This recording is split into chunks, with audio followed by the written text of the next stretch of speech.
Es importante conocer todas estas alteraciones. Entonces, nuevamente, vamos a acordarnos de la anatomía de los riñones. ¿Se acuerdan? ¿No? Son dos órganos sólidos, están ubicados en la cavidad abdominal, en la parte posterior, en la pared posterior, a uno a cada lado de la aorta, ¿no? Riñón derecho, riñón izquierdo. Miden aproximadamente 11 centímetros, casi como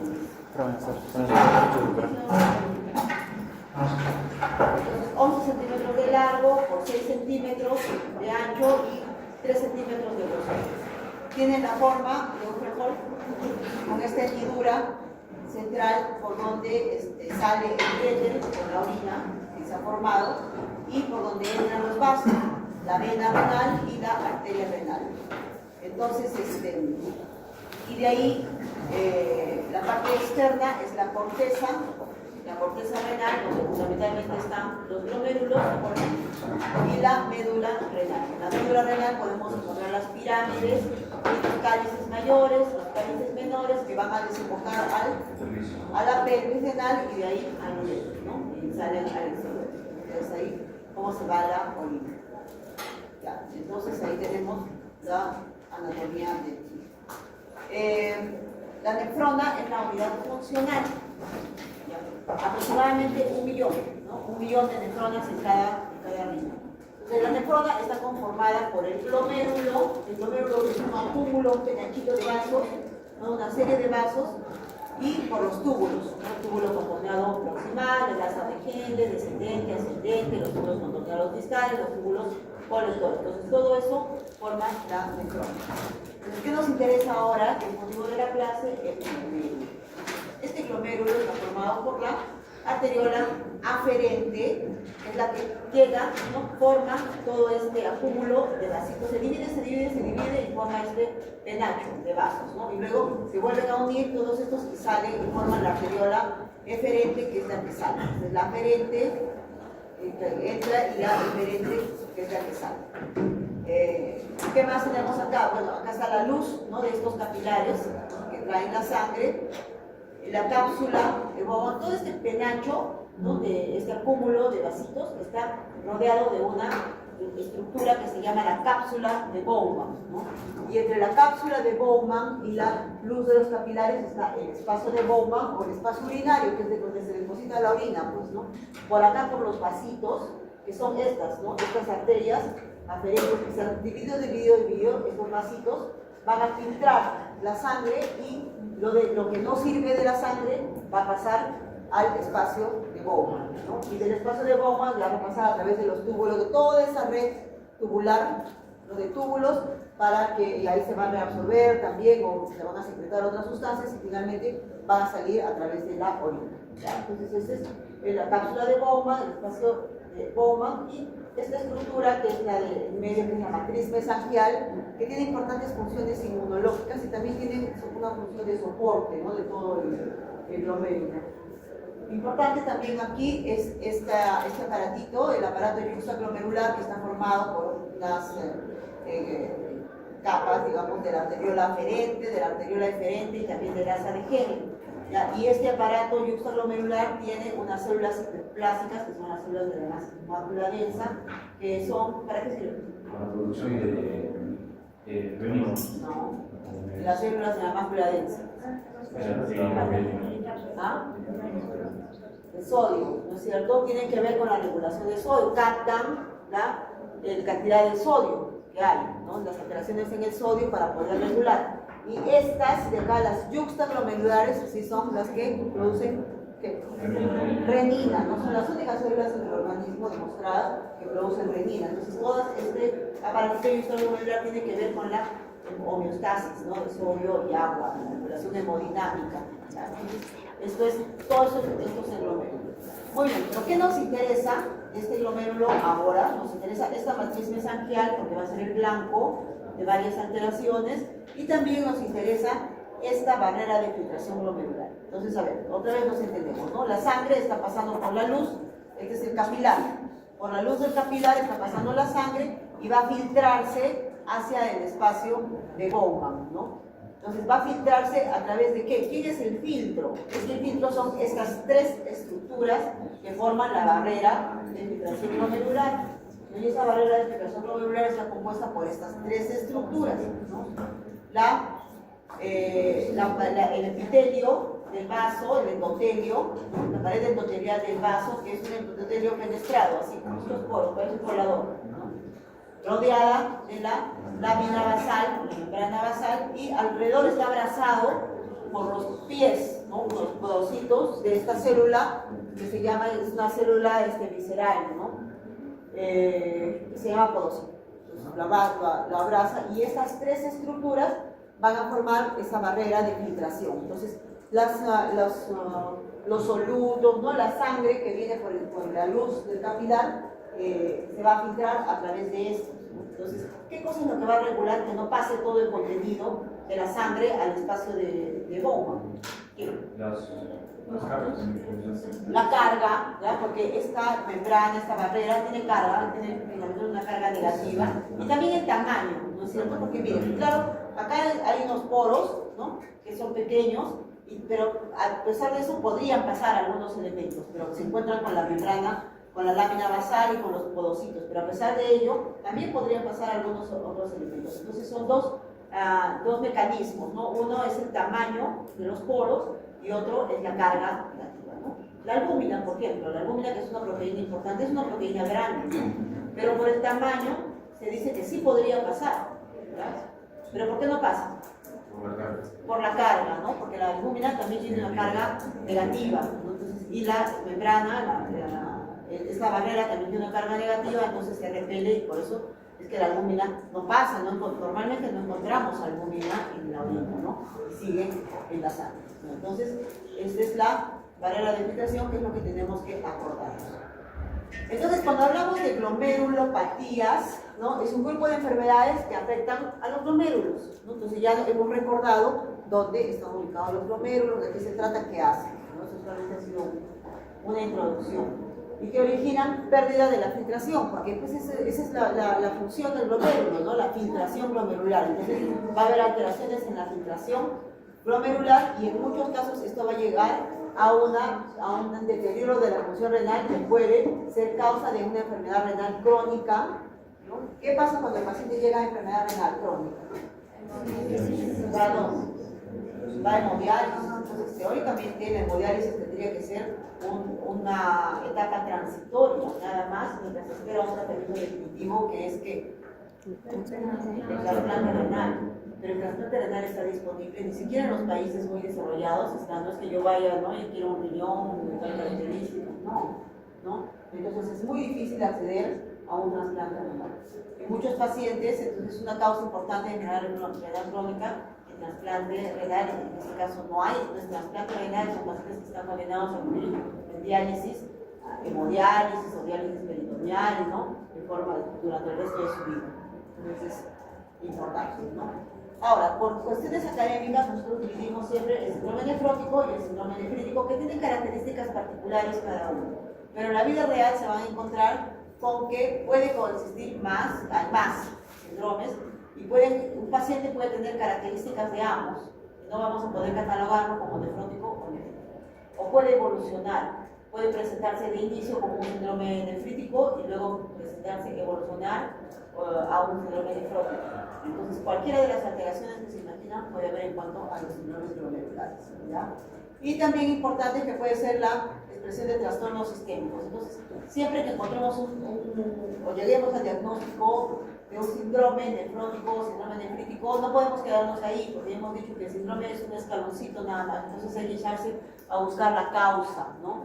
Y muchas veces la causa puede ser una enfermedad sistémica frecuente, como la diabetes, ¿no? Amiloidosis, que también es relativamente frecuente, o una neoplasia, ¿no? O enfermedades autoinmunes, como vamos a ver más adelante. Muy bien, la forma más común de presentación de un trastorno glomerular es el síndrome nefrítico. Entonces, entre los dos, ¿cuál es más frecuente?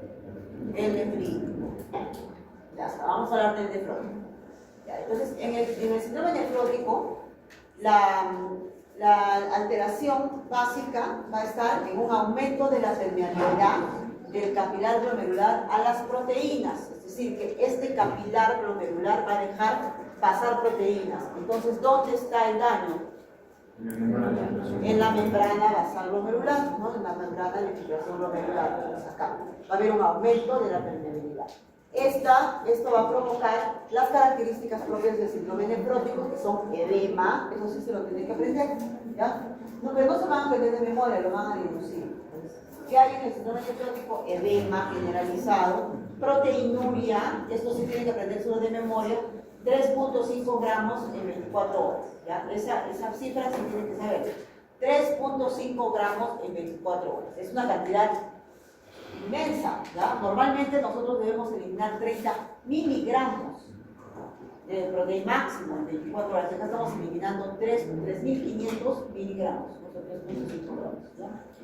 Entonces esta proteinuria va a traer pues, como consecuencia que la albúmina en sangre disminuya, va a haber hipoalbuminemia, además va a haber hiperlipidemia, ¿ya? Por ahorita vamos a ver por qué, y o sea, los lípidos van a estar aumentados en sangre y en orina. Ya voy a tener aumentado en sangre y también voy a estar excitando, eliminando lípidos en orina, lípido.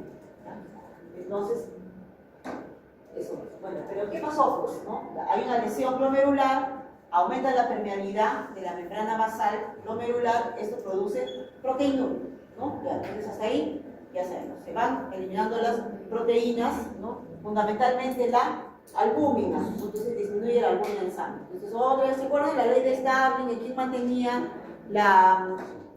el equilibrio dentro de los vasos sanguíneos? La presión oncótica y la presión hidrostática. ¿En quién da la presión oncótica? ¿Cuál proteína? Si la albúmina está baja, van a disminuye la presión oncótica. ¿Y qué va a pasar con ese líquido? ¿Se va a salir a dónde? Al intersticio, ¿no es cierto? Y va a producir edema. Muy bien, entonces ya tenemos por qué se producen los edemas, ¿no? Es una de las explicaciones.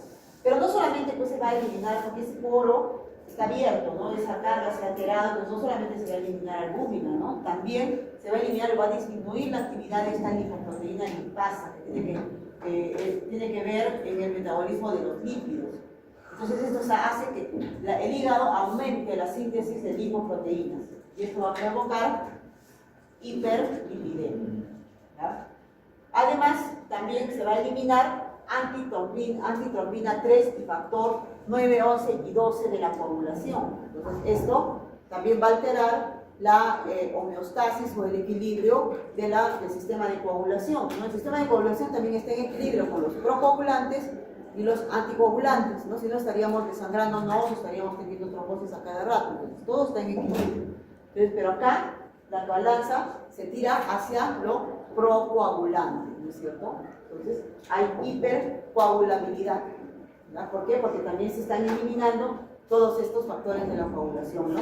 La antitrombina, que es anticoagulante, se está eliminando, entonces va a predominar lo procoagulante. Y también va a haber alteración de la función de los linfocitos, ¿sí? Los linfocitos, aumento de interleucina 2, que altera el sistema inmune. Entonces, de aquí vamos a deducir todo. Ya, nuevamente, el edema, ¿no? La fisiopatología del edema, ya hemos llegado hasta acá, disminución de la presión oncótica y edema, ¿no? Entonces, ¿qué pasa con el volumen dentro del vaso? ¿Cómo está dentro de los vasos? ¿Está aumentado o está disminuido? Está disminuido, ¿no? Entonces, esa disminución del volumen del sodio es captada, ¿no? Por esas células del aparato glomerular. ¿Y qué pasa? ¿No? Entonces está captando como que hay menos volumen y trata de aumentar el volumen. ¿Y activa a quién? Al sistema renina-angiotensina. Al sistema renina-angiotensina-aldosterona, la hormona antidiurética, y esto produce retención de sodio y agua, y esto lleva a más edema, ¿no? Lleva a más edema. Entonces, y por eso es que acá, en este cuadro, la manifestación predominante es pues el edema. También hay otra teoría, ¿no? Del overflow, que también es porque el aumento o sea, el mismo edema va a perpetuar el edema, ¿no? Es que estos mecanismos realmente son bastante complejos en el riñón y a veces no están del todo dilucidados, ¿no? pero es lo más aceptado, ¿no? De la Underfield, por el cual se produce el edema. Entonces el edema es un edema característico, ¿no? Es un edema renal típico, es un edema que aparece ¿a qué hora? Todo el día está en nuestro grupo, el paciente amanece, ¿no? Se va a despertar. ¿Dónde se localiza fundamentalmente?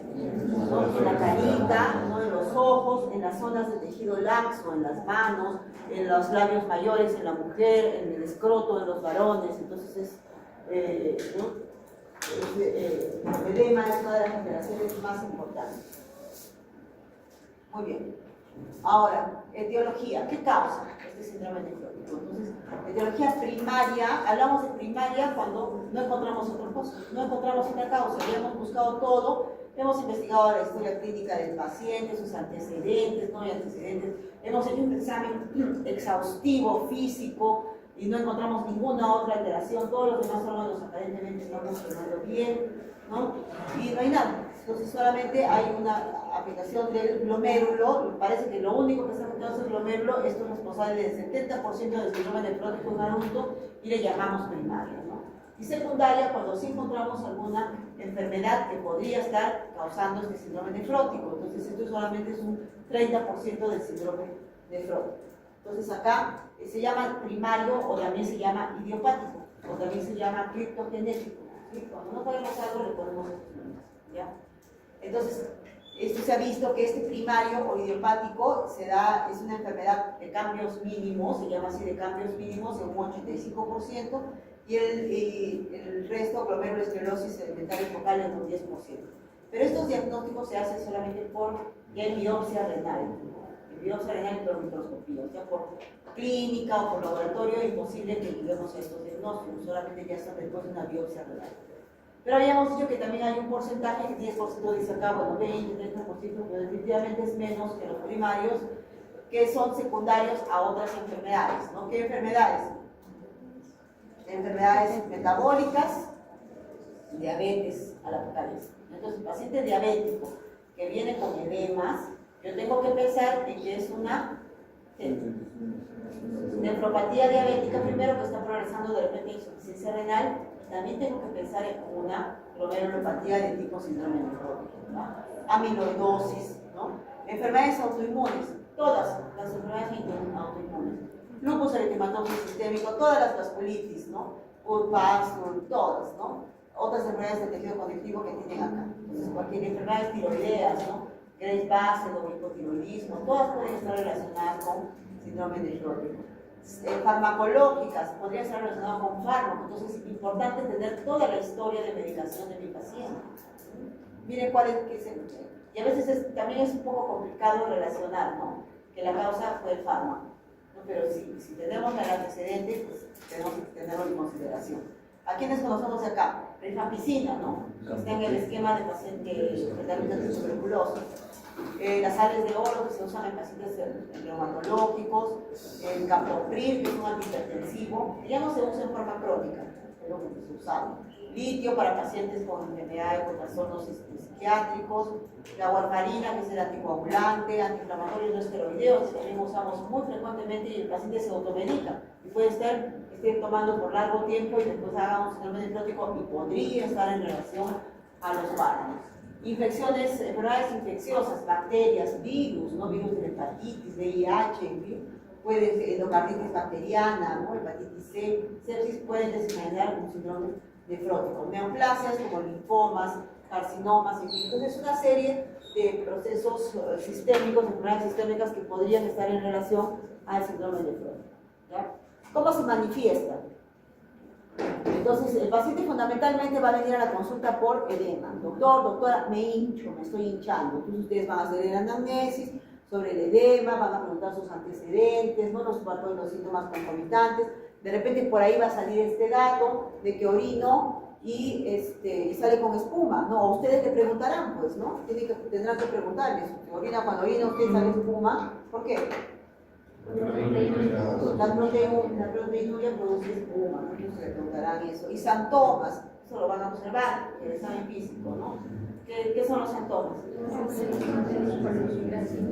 Son unas pápulas, ¿no? Unas pápulas amarillas que son colesterol, ¿no? Son lípidos que se acumulan en la piel. Entonces eso significa que hay hiperlipidemia.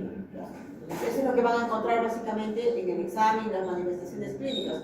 Después la presión puede estar normal o a veces puede estar baja, ¿no? Entonces no hay mayor alteración. Y este edema no solamente va a estar en el tejido celular subcutáneo, o sea, no lo van a encontrar pues, en los miembros inferiores, en la parte lumbosacra si es que el paciente está muy echado, ¿no? También puede progresar a anasarca, ¿no? ¿Qué cosa es anasarca? Un edema generalizado que también puede tomar cavidades, o sea, si está en el peritoneo, ¿cómo se va a llamar? Así, ¿no? Y también en la derrame pleural, no sé cómo se asume. Y derrame pericardio, ¿ya? No se coman, yo he visto que varios se comen las uñas y es difícil quitarse el hábito, ¿ya? Pero en el hospital ni se les ocurra, ¿ya? O sea, ahí tienen que tener mucho cuidado, porque si no, ahí se están llevando todos los estobacter, las pseudomonas, ¿no? Entonces hay que tener cuidado. Muy bien, ya, entonces, ¿qué hacen con su paciente? Que viene con edema, que duerme mucho y ven pues que sí hay, que se orina con espuma, ¿no? Clínicamente no se puede hacer el diagnóstico. Puede tener una sospecha, llegar de repente a un diagnóstico de síndrome edematoso generalizado, clínicamente, ¿no? Para descartar un síndrome nefrótico. Pero, ¿qué cosas acá lo que me va a confirmar el diagnóstico? La proteinuria, ¿no? Pero la proteinuria mayor de 3.5 gramos en 24 horas, ¿ya? Proteína mayor de 3.5 gramos en 24 horas es característico del síndrome nefrótico. Si es menos, es solamente proteinuria. Y le voy a pedir, pues, como está eliminándose mucho las proteínas en orina, ¿cómo estarán las proteínas en sangre? Entonces va a haber una hipoproteinemia, pero a expensas de albúmina, porque lo principal, la proteína principal que se elimina es la albúmina. Menos de 3 gramos de albúmina, estamos hablando de tipo albuminemia. Y la gamma globulina, que es el otro tipo de proteínas que tenemos en la sangre, van a estar normales o pueden estar disminuidas, ¿no? Porque acuérdense que también hay alteraciones inmunológicas, ¿no? Entonces puede estar disminuida. La beta-globulina puede estar aumentada, ¿no? Y los lípidos, en el perfil lipídico, todo va a ser aumentado: el colesterol total, el colesterol, el bueno, que le llamamos, porque no es muy heterogénico, que es el HDL, el malo, que es el LDL, también va a ser aumentado, los triglicéridos también van a estar aumentados, todo va a estar aumentado, ¿no? Y en el examen de orina, característicamente, vamos a ver, pues, en el examen bioquímico, cuando hacen la reacción de bioquímica, van a estar las proteínas aumentadas. Y también va a haber, al observar el sedimento urinario en el microscopio simple, ¿no? O sea, un simple examen de sedimento urinario, que eso lo hacen hasta en cualquier posta, van a observar las gotitas de grasa, ¿no?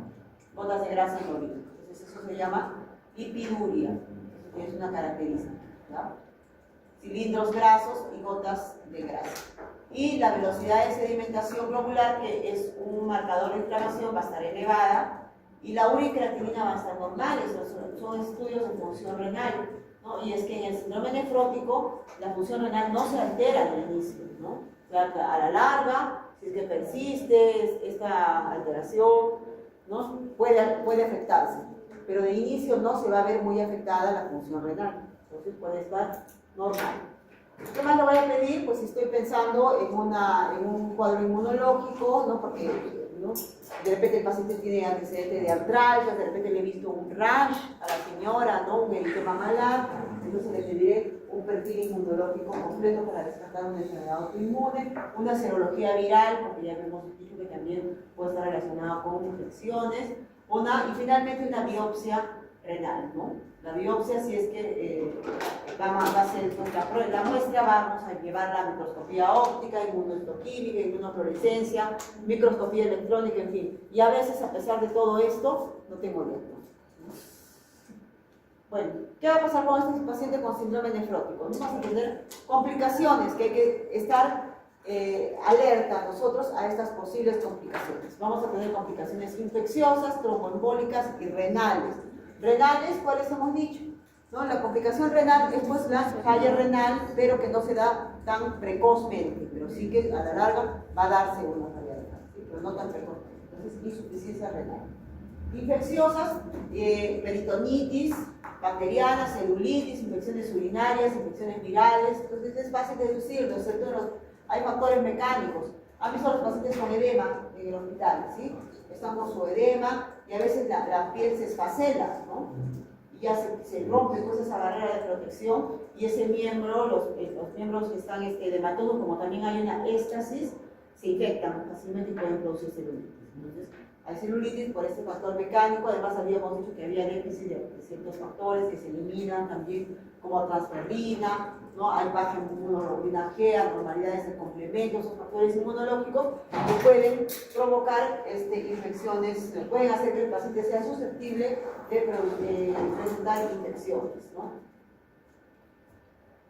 Muy bien. Y también, esto es algo muy importante, complicaciones tromboembólicas, ¿no? ¿Qué pasa con el volumen intravascular en estos pacientes de síndrome nefrótico? El volumen está disminuido, entonces hay una hipovolemia y hay hemoconcentración. O sea, los elementos formes de la sangre pues parece que estuvieran más porque hay menos volumen, entonces están más concentrados. Entonces hay una mayor viscosidad porque hay por aumento del hematocrito, del fibrilinógeno, del colesterol y todas las grasas, ¿no? Que están aumentadas también van a aumentar la viscosidad de la sangre.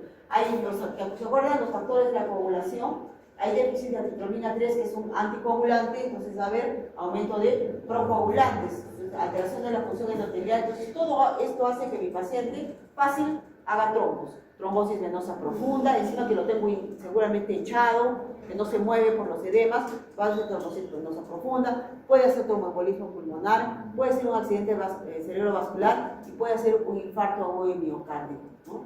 Por trombosis. Entonces es un factor de riesgo importante para el infarto agudo miocárdico. Muy bien. ¿Preguntas hasta ahí sobre el síndrome nefrótico? No. Y entonces vamos a pasar al otro, al síndrome nefrítico. Entonces, en el síndrome nefrítico, la alteración es, miren, es una inflamación de todo el glomérulo. Acá se inflama todo el glomérulo y colapsa la luz glomerular. Entonces, ¿esto es más grave? Sí, ¿no es cierto? El paciente con un síndrome nefrótico puede estar semanas, meses ahí con su proteinuria, ¿no? Hinchado, ¿no? Los edemas, con eso es lo que tenemos que ver.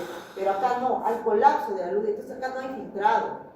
Y acá cae más rápido la tasa de filtración glomerular. Entonces, ¿por qué se va a caracterizar? Por oliguria, ¿no? Entonces, disminuye el volumen urinario a menos de 500 mililitros. ¿Cuánto es lo normal? Ya, 1500 a 2000, ¿no? Es lo normal. Entonces acá está cayendo a menos de 500, tenemos oliguria.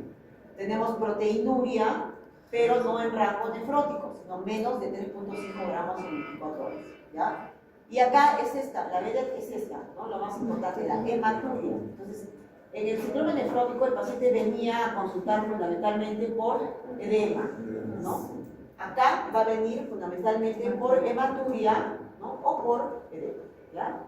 Entonces, y además el paciente presenta hipertensión arterial y también tiene los edemas, pero que no son de tanta magnitud como en el síndrome nefrótico. Entonces ahora vamos a ver qué pasó acá, ¿no? ¿Cómo es esta inflamación? Entonces, esta inflamación aguda del glomérulo, que generalmente es por depósito de complejos inmunes, o sea, se depositan complejos inmunes y esto produce una reacción inflamatoria. Entonces ya pues, todos están invitados, ¿no? Los neutrófilos, los macrófagos, los natural killers, toditos, y vienen pues y sueltan sus prostaglandinas, sus interleucinas, y toda esta reacción inflamatoria produce daño en todo el glomérulo. Entonces va a producir daño en el capilar, no lo rompe el capilar, ¿sí? Y esto va a ser la causa de la hematuria, ¿sí? Entonces va a haber sangrado. Pero esto es característico, dice acá cilindros hemáticos. Cuando yo veo el examen de la orina, la veo al microscopio, voy a ver cilindros hemáticos. ¿Qué significa eso de cilindros? Glóbulos rojos, ¿pero qué?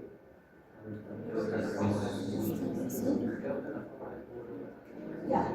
Entonces, forma se llama cilindro porque tiene una forma de un cilindrito. ¿Y qué forma es esa? ¿Han adoptado la forma de qué estructura? De los poros. No, del poro no. Del túbulo, ¿no es cierto? O sea, ha sangrado el glomérulo, ¿no? El glomérulo se ha roto el vasito, ¿no? Ha sangrado, se han pasado los hematíes y se han ido ¿por dónde?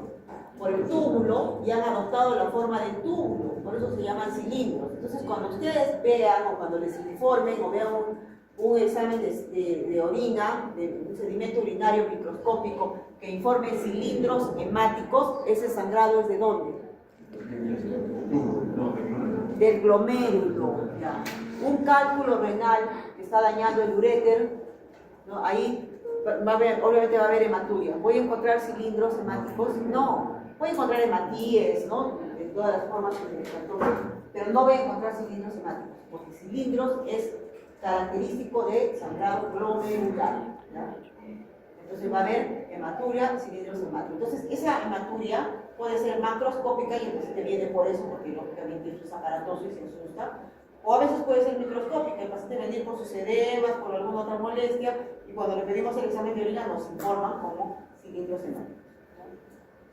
Entonces también esta inflamación aguda del glomérulo va a alterar la membrana basal glomerular, igualito que en el síndrome nefrótico, ¿no? Entonces la membrana, esta barrera de filtración va a perder su carga, va a aumentar sus diámetros de los poros y va a alterar la permeabilidad y va a producirse proteinuria, pero no de la magnitud del síndrome nefrótico, pero sí va a haber proteinuria.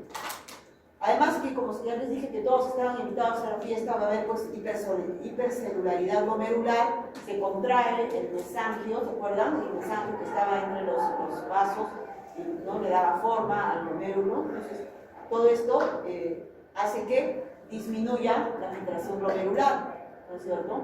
Entonces no va a haber una adecuada filtración glomerular y cuando cae la filtración glomerular, ¿qué hace el riñón?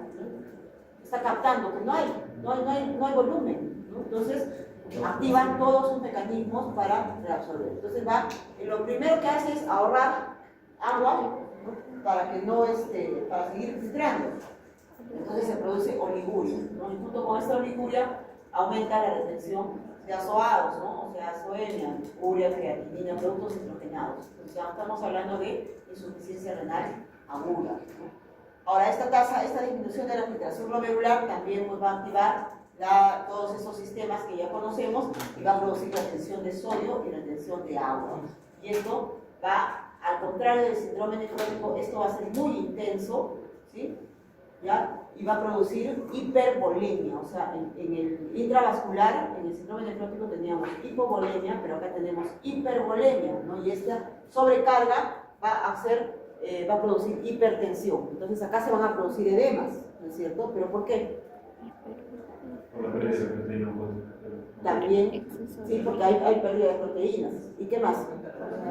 Por aumento de la presión hidrostática. Entonces los dos, ¿no? Cayó la presión ocópica y aumentó la presión hidrostática. Entonces con los dos mecanismos puede haber el edema pero acá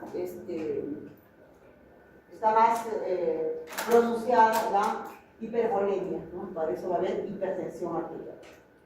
Bien, entonces acá es más o menos lo que nos explica. Una inflamación glomerular disminuye el volumen del filtrado, pero los túbulos, el daño está en el glomérulo, ¿se acuerdan? No está en los túbulos, ¿no? Los túbulos siguen reabsorbiendo y al contrario, los túbulos van a reabsorber más, ¿no? Porque les va a decir, niño, no hay filtrado, ¿no? Ha caído la tasa de filtración. Entonces van a tratar de reabsorber todo lo que puedan, por eso es que hay la oliguria, ¿no? Entonces se retiene agua y sodio, se expande el volumen extracelular, se expande el volumen plasmático dentro del plasma, aumenta el gasto cardíaco, aumenta la resistencia periférica, se produce por la hipertensión arterial, ¿no? Por la hipertensión arterial. Entonces, ¿qué? Causas primarias, ¿no? Igualito, ¿no? Que en el otro, ¿no? Primarias, cuando no sabemos una causa, entonces acá están las glomerulonefritis mesangio-proliferativas, la nefropatía por el immunoglobulina A, que es la más frecuente, IgM, IgG4, pero estos son diagnósticos por biopsia, ¿ya? Y las secundarias, de las secundarias la más frecuente es la posinfecciosa, ¿no? La posinfecciosa, la postestreptocócica es la más común en niños. Posinfecciosa, a ver si nos mencionan el... La posinfecciosa, después de hay virus, ¿no? Virus, bacterias, parásitos, en fin, que pueden, después de los cuales se puede producir un cuadro de síndrome nefrítico agudo.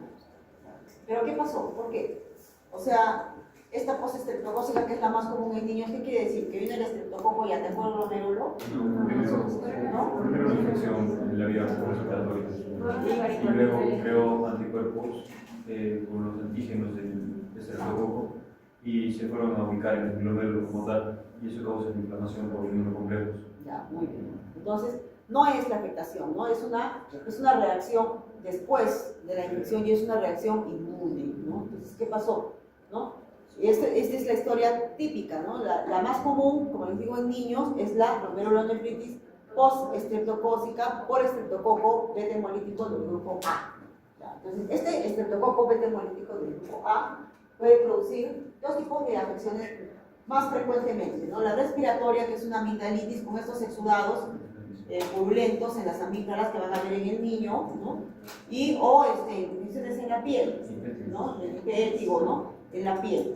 ¿Ya? Entonces, esto se produce antes. Entonces, por eso es importante la historia clínica, ¿no? Sobre todo en estos niños. Cuando nosotros, y después de 1 a 2 semanas de la infección respiratoria, o de 3 a 6 semanas, un poquito más de la infección de la piel, pues se produce todo el cuadro clínico florido del síndrome nefrítico agudo, ¿no? El paciente va a venir con hematuria, con edema, con hipertensión. Entonces, si ustedes tienen un niño que viene, ¿no? Le preguntan viene así, ¿no? Doctora, mi hijito está orinando sangre, está hinchadito, ¿no? Le toman su presión, está aumentada la presión, ¿no? Y ustedes comienzan a interrogar, y sí, pues efectivamente ese niño unas semanas antes ha tenido cualquiera de esos dos cuadros, entonces ya están sospechando que puede tratarse de una glomerulonefritis post-estreptocócica, que como les digo, es lo más frecuente, ¿ya? Entonces, también hay otras causas, bueno, los virus o parásitos también pueden causar, pero no es tan frecuente como la del estreptococo. Y enfermedades autoinmunes como lupus eritematoso sistémico y vasculitis también pueden estar relacionadas con un síndrome nefrítico agudo, ¿no? Nosotros lo hemos visto frecuentemente con lupus, ¿no? Mujeres con lupus. ¿Se puede evitar la glomerulonefritis? No, porque no sabemos a quién le va a dar, ¿no? Ahora, incluso en el tratamiento con antibióticos puede evitarlo, ¿no? Entonces, es simplemente, pero sí hay que tenerlo en cuenta, ¿sí?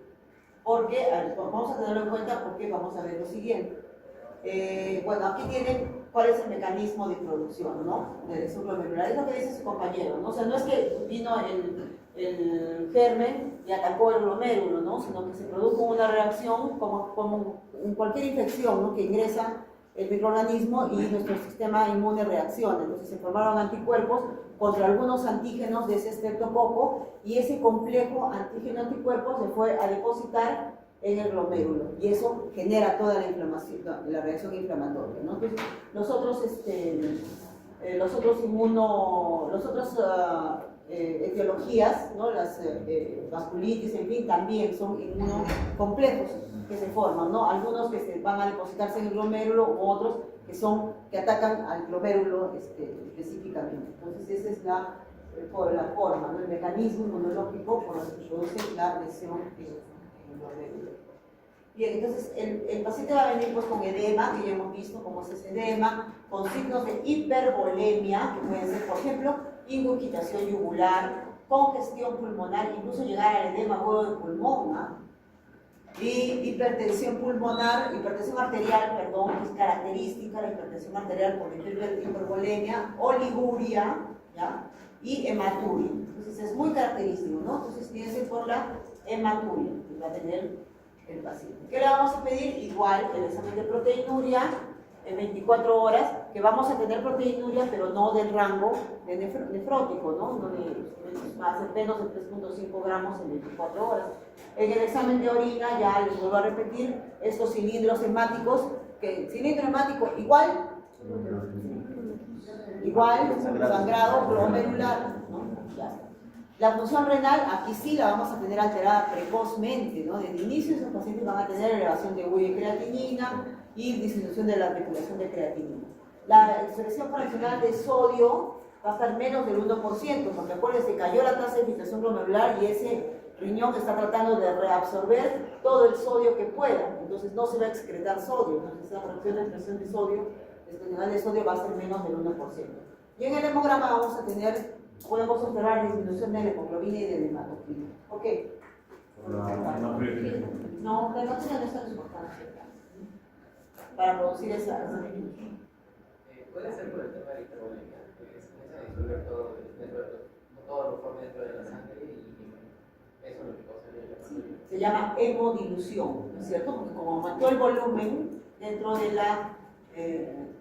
del plasma, ¿no? Entonces parece que hubiera caído en la hemoglobina y el hematocrito, pero no, ¿no?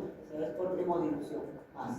Pero ¿y la eritropoyetina no estaría afectada también para hacer una intervención? Después, ¿no? Acuérdense que la eritropoyetina, acá vamos a tener una insuficiencia renal todavía aguda, ¿no es cierto? Entonces, pero eso sí va a llevar a insuficiencia renal crónica. Puede llevar, ¿no? Cuando hay insuficiencia renal crónica, entonces ahí ya van a ver todas las manifestaciones del síndrome urémico, ¿no? Además del síndrome nefrítico, que puede ser la causa.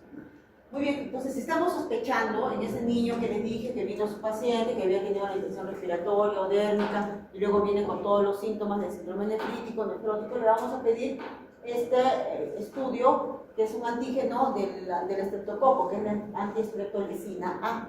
Si está elevada, ¿no? Esta antiestreptolicina A, ya tenemos diagnóstico.